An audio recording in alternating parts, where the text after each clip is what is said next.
Today we're going to talk about a really important issue. Why soft tissue injuries are different from broken bones and why it takes them so long to heal. What's the mechanism here? If you're looking at soft tissue injuries, any injury in the body, there's a couple of key things that determine how well it actually heals. And the number one thing is blood supply to the tissue. The better blood supply that it has, the faster it heals. So amazingly, people don't think about this, but bones have really good blood supply. Their blood supply is so amazing that, oh my gosh, that they heal relatively quickly. The same thing for nerves and the same things for muscles. But if you have an injury to a ligament, if you have an injury to a tendon, or worst of all, if you have an injury to the soft tissue of the cartilage, it takes longer for it to heal. This graph shows you the healing processes of the body. I drew this graph about 4 years ago, 5 years ago. It's based on multiple studies. And what we're looking at here is injury to a muscle, injury to a ligament, and injury to a bone, and the healing process they go through. So the process itself is the same for every tissue, just how long it takes varies, and the risk of re-injury is the main thing that we're trying to prevent. And one of the things that I try to help people understand is why soft tissue injury is so easily re-injured. And the way it was explained to me was that there's scarring that takes place. And the scar tissue isn't as malleable as the fresh, uninjured tissue, and therefore it can be more easily re-injured. And I've talked to a lot of people where the re-injury was actually worse than the initial injury. Yeah, you bring up some really good points there, Deborah. There's a couple of key things to say on that. Number one, absolutely scar tissue does form. Scar tissue isn't as malleable, but scar tissue is actually crazy strong and dense. The other thing that happens, though, is your nervous system becomes more sensitive to that area. So that means when you have an initial injury, your body recognizes it, there's a little bit of damage there, but it's sensitized to that. So the second time you get damage in the same place, even though the actual physical amount of damage might be less, your nervous system may interpret it as a more significant injury. Beyond that, because you've got the scar tissue formation in there, it means that it doesn't have the same biomechanical properties. So it doesn't stretch the same, it doesn't move the same, it's a decreased range of motion. If you're looking at this at a more specific level, this graph right here is showing you the actual strength of the tissue. And what it's really related to at a cellular level, the collagen fibers starting to be laid down by fibroblasts and myoblasts and whatever else is laying down the new cells in that area. In that first 3 to 5 days, you've just finished bleeding into the area, a clot is formed, now little cells are migrating in and laying down new collagen fibers, and those new collagen fibers are going to eventually have to orient in certain directions. And this is the big thing that people don't get.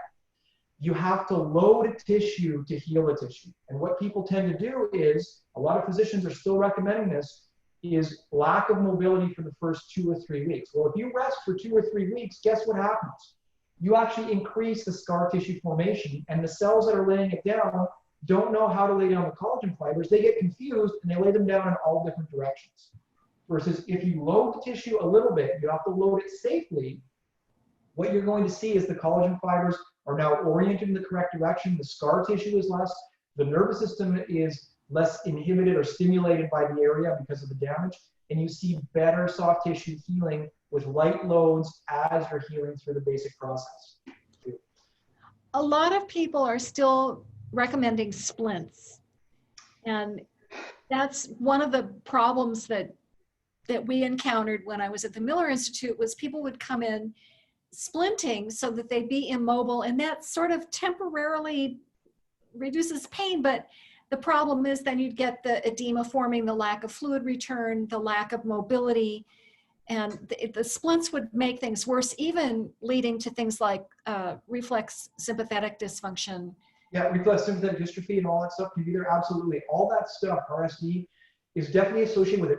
Splints have their place, but their place is acute injury, severe injuries. It used to be when people suffered from whiplash and neck injuries, they would go ahead and put on the cervical collar. What the research actually shows is that delays the healing process. Wearing splints delays the healing process. Short term, for a day, maybe up to 3 days. Maybe if you have a broken bone and there's a risk of damage where you're going to break it apart again, yes, splints have their place.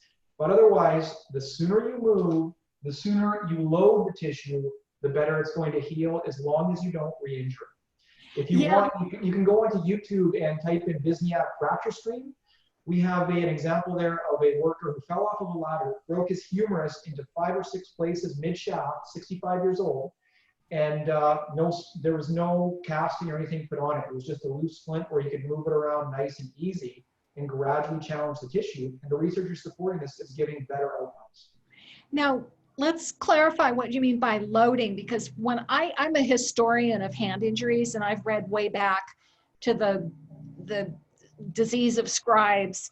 And one of the comments that was made hundreds of years ago was, you want normal activity. Normal is okay, not complete lack of use or disuse of the tissue. Yeah, I mean, if you want to even take this back even further than prior to modern medicine, if you look at the evolution as a species, how would you have evolved to heal from your injuries? You wouldn't have been able to go back full blast into anything, but you wouldn't have also had these wonderful casts and these splint things to hold you in tight. It would have been a combination of light movements. Your body tells you what is a good movement and what is a bad movement. If the pain is sharp, if it feels like tearing, if it catches your breath, you're working too hard. But if it's nice and light and just gradually challenge a little bit of discomfort, that's where you want to be, right? And the load is different from person to person. Some person's going to take more load or less load, but you have to individualize it for yourself. Prior injuries, your own biomechanics, whatever else it is. The key word here is gradual, or moderate, which is something that very many people don't seem to grasp the true meaning of, little by little.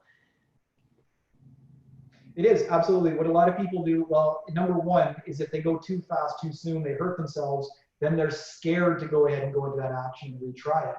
It's up to us to be their coaches and kind of slow them down a little bit and say, nope, that's good, just nice and simple and controlled. The biggest thing we're trying to do is safe motion and increasing blood supply and nervous stimulation in the area, or recognition of unpainful actions if you can. One of the things that I try to get people to do is stop before they're provoking pain. Because let's say they're working at a computer, they're trying to stay productive. What happens typically with people is they get out of pain, they think they're completely healed, and they go galloping back to the hours that they used to keep before they were injured.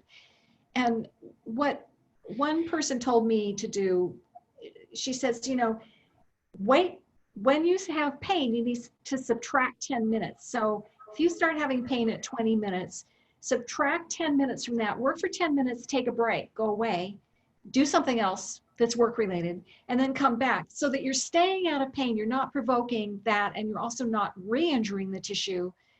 And I think that's a pretty good level, to stay so that you're not provoking pain, which is probably going to be a sign of re-injury.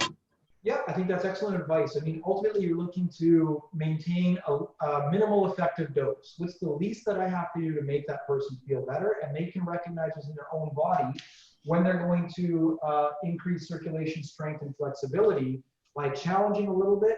It's one of the best outcome markers you can use. Challenge a little bit. I went for 10 minutes today. Maybe I'll go for 12 minutes tomorrow. Maybe I'll do a little, oh, you know what? That was too much. I didn't sleep very well from it. I'm going to go less time today. So you're always modifying these parameters a little bit just to make sure you have optimal performance. I think that's really excellent. Is there anything you want to say? The one thing we didn't talk about was fascia. Yep. Do you have anything to add about that in terms of, the tightness or the looseness of the fascia? Yeah, really the fascia itself is going to more be related to the scar tissue, and most of us can feel it.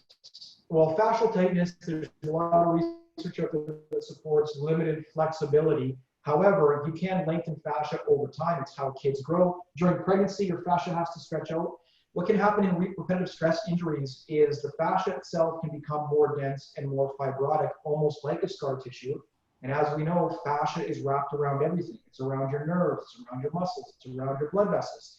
So anywhere you get fascial restrictions and tightness, it can limit flexibility and elasticity of tissue. These are some cadaver dissections right here. We're showing some external stuff there, but we're always looking at fascia. A scar looks one way on the surface of your skin. This was a belt sander right there that jumped when I was making a table. That's an injury you don't want to have. Oh my God. You're looking at a scar tissue deep inside the body, it basically hooks into everywhere. And we can do a whole separate discussion around scar tissue, what it looks like, what it is, how do we affect it. I think it's a fantastic topic that a lot of people want to understand better. Let's do it. Let's All do right. that. Okay, so we got another episode coming up on scar tissue, but not right now. So I want to thank you for this elucidating discussion of soft tissue. I want to thank everybody for watching. Nik is going to be back with us talking about more fascinating things. I think next time we're going to talk about some self-care things that you can do at home, which is especially important right now during the stay-at-home orders that many of us are under. So thanks for watching RSI Help YouTube. Thank you, Dr. Vizniak, for coming, and we'll see you soon. All right.